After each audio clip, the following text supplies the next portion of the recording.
A gente vem aqui, eu e a Ana, representando o Instituto de Inteligência Artificial na Saúde, né, mais conhecido como NoHarm, e a inteligência artificial tem essa sopa de letrinhas, né, que todo mundo ouve falar no mercado, né, ciência de dados, big data, mineração de dados, mas dentro da informática, a inteligência artificial engloba tudo isso, né, inteligência artificial são vários conceitos que podem ser atacados, né, dentro da computação, por exemplo, as redes neurais são uma sub-área da inteligência artificial. Então, quando a gente se fala em deep learning, tudo isso são conceitos bem antigos da informática que hoje se modernizaram por conta de novas tecnologias, como as placas gráficas que conseguem processar mais dados, né?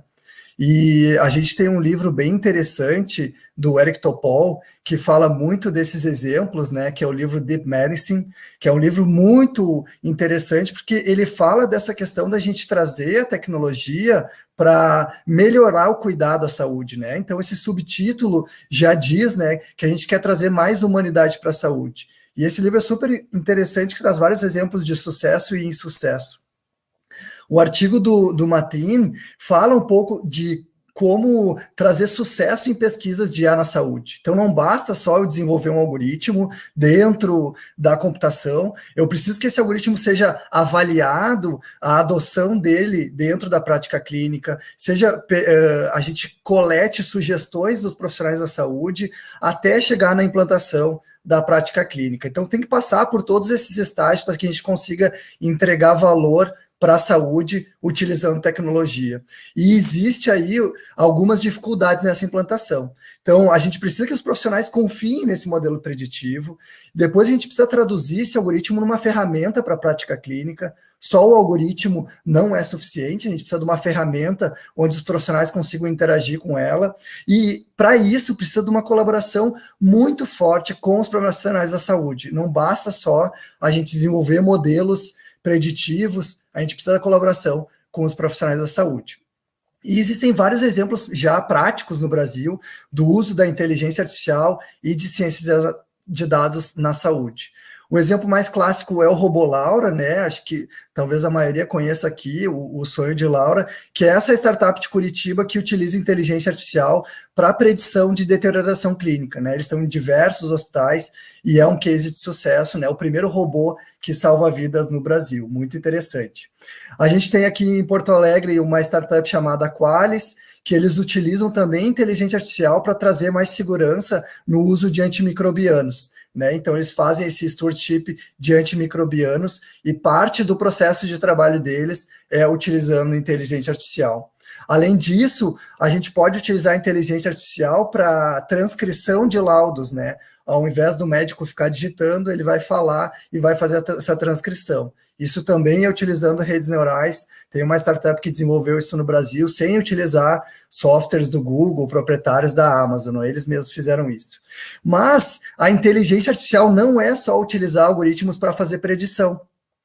Existe uma startup de Goiânia, que é a Mindify, que eles utilizam sistemas para fazer a validação de protocolos clínicos.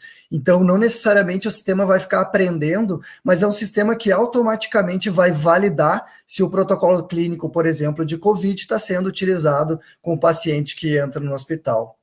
E a gente tem um caso, né, no Hospital Mãe de Deus, que é utilizar dados para tomada de decisão. Não necessariamente aqui eu tenho algoritmos, eu tenho redes neurais, mas o importante aqui é que é um trabalho de ciência de dados, porque eu estou utilizando os dados para a tomada de decisão dentro da minha gestão de leitos. Também um exemplo muito interessante. E na saúde pública a gente tem várias oportunidades, e a Ana Helena vai explicar mais para vocês como que a gente desenvolveu isso dentro da NoHarm. Então, na saúde pública, será que a gente tem problemas, né, que a inteligência artificial pode nos ajudar? Bom, problemas, ou melhor, oportunidades de melhoria, nós temos muitas, né? Como a maioria dos farmacêuticos hospitalares sabe, os eventos adversos são eventos ou circunstâncias, né, que podem resultar em dano desnecessário ao paciente. Esses eventos causam morte de até 3 brasileiros a cada 5 minutos. Aqui, aqui estão algumas oportunidades de melhoria que a gente pode fazer na saúde pública, né? Tentar controlar ou reduzir esses eventos adversos. Para que um erro não chegue no paciente e gere um evento adverso, então nós temos que acrescentar barreiras nessas etapas, né? Que evite que isso aconteça. E como que a gente conhece esses eventos para poder evitá-los, né? Hoje o mais comum é conhecer os eventos através de notificações voluntárias, mas por vários motivos os eventos são subnotificados, assim, por esquecimento, sobrecarga de trabalho, não valorização dessa notificação, né? Medo ou vergonha.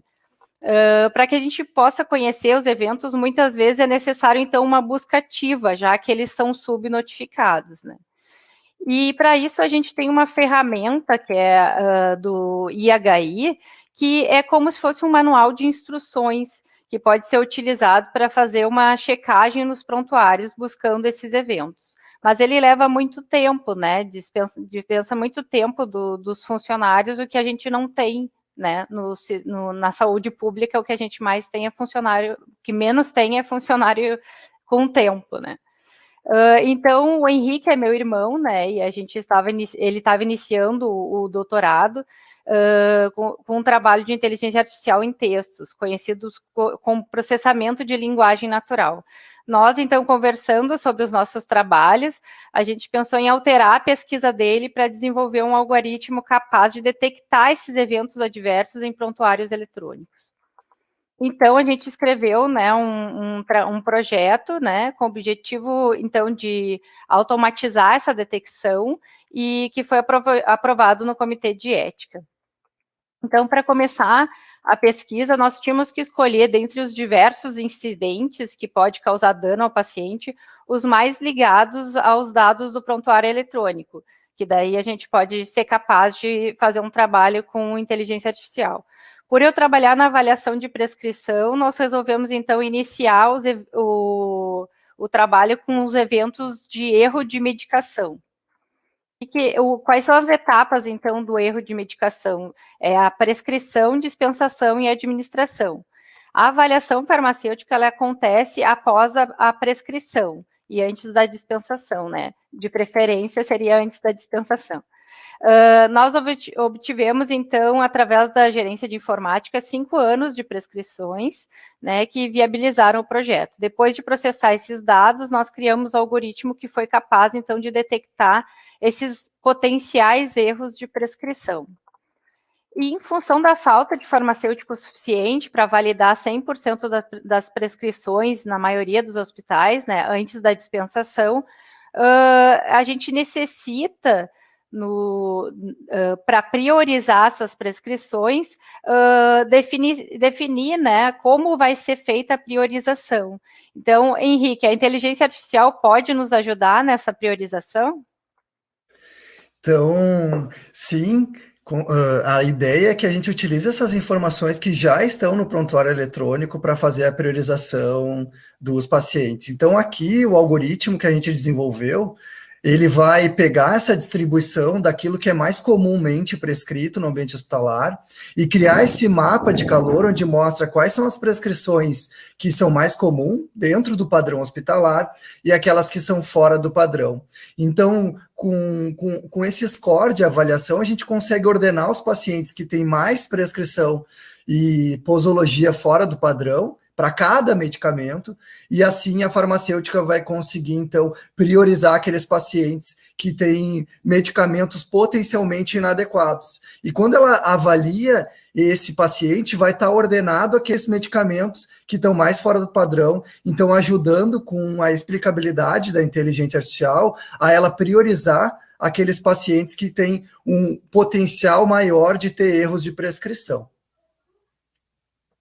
Então, dessa forma, a inteligência artificial gera um score de acordo com a distância entre os pontos de dose e frequência mais comumente prescrito, sendo o 0, né, os mais comuns, os pontos mais densos, e 3, os menos comuns, os menos densos. Esse trabalho foi validado através da avaliação da acurácia, quando analisado o acerto do algoritmo, avaliando overdose e subdose pré-definido.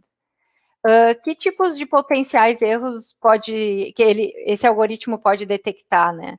Então, a gente trouxe aqui 3 exemplos, né, potenciais erros de prescrição que foram encontrados em exemplos reais, né? Paracetamol, então, de 500 miligramas, prescrito com dose de 1.000, de 4 em 4 horas, então é um exemplo de overdose. Clopidogrel, de 75 miligramas, prescrito com a dose de 75 miligramas, mas de 8 em 8, que é pouco comum na literatura, não tem esse exemplo, né? Não teria indicação para essa frequência, e a apresentação de hidralazina 50 miligramas Draja, prescrito com dose de 25, sendo que a gente tem disponível a apresentação de 25. Então, esses são exemplos que a gente encontrou. Esse trabalho foi publicado na melhor revista de informática na saúde do mundo. Fomos destaque no Prêmio de Inovação em Saúde promovido pelo Sírio e Fundação Everest, sendo que o projeto de detecção de eventos adversos foi premiado em 2018, 2019 e 2020 pelo Google, entre as melhores pesquisas acadêmicas ligadas à tecnologia da América Latina. Então, para que esse trabalho não ficasse apenas na pesquisa, resolvemos desenvolver um sistema inteligente aplicando esse algoritmo para auxiliar a farmácia clínica, né? Esse projeto a gente chama de No Harm, pois foi inspirado no desafio global da Organização Mundial da Saúde, que se chama Medication Without Harm. É uma inteligência que cria uma barreira para evitar que o dano de um erro de prescrição chegue no paciente, gerando então maior segurança. Esse sistema tem como objetivo auxiliar na etapa de validação técnica da prescrição antes da dispensação, prevenindo então erros, aumentando a eficiência e reduzindo custos. A NoHarm, então, proporciona um score da dose e frequência através da inteligência artificial. Além disso, proporciona alerta quanto aos exames alterados do paciente, sobre doses prescritas acima da dose máxima recomendada, sobre medicamentos potencialmente inapropriados para idosos, quando para esses foram prescritos, né? Alerta de ajuste de doses para paciente com função renal e hepática alterados, interações medicamentosas, incompatibilidade em Y, alergia ou reatividades cruzadas. Com todas essas informações, é possível priorizar as prescrições de acordo com o que a equipe de farmacêutico achar mais adequado, como, por exemplo, por quantidade de alertas, por prescrição com maior número de medicamentos novos prescritos, ou até pela soma de scores provenientes da inteligência artificial. Hoje nós também temos um score global que associa os indicadores mais importantes pelo qual os pacientes podem ser priorizados, né? Então, ele associa todos esses indicadores e prioriza por um score maior. Mais recentemente, a gente desenvolveu um algoritmo de anonimização para garantir a ausência dos dados sensíveis, assim como outro algoritmo que destaca os indicadores de risco dos pacientes, como eventos adversos, ele destaca sintomas, doenças, facilitando a leitura das evoluções pelas farmacêuticas. Essa funcionalidade a gente chamou de No Harm Care. A No Harm Care também extrai das evoluções os sinais e os dados como peso, altura e MC dos pacientes, quando tiver descrito na evolução, né, reduzindo o tempo de busca das evoluções pela farmacêutica. A nossa missão é fazer com que as farmacêuticas não precisem ou diminuam a quantidade de vezes que precisam ler toda a evolução buscando informações, já que a No Harm vai trazer todas essas informações importantes dos pacientes.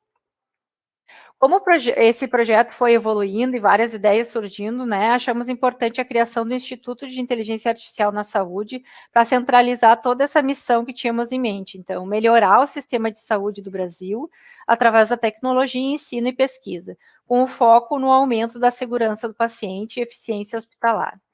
O Instituto é uma entidade sem fins lucrativos de conhecimento aberto, né, que desenvolve tecnologia escalável para a saúde, utilizando inteligência artificial e computação em nuvem.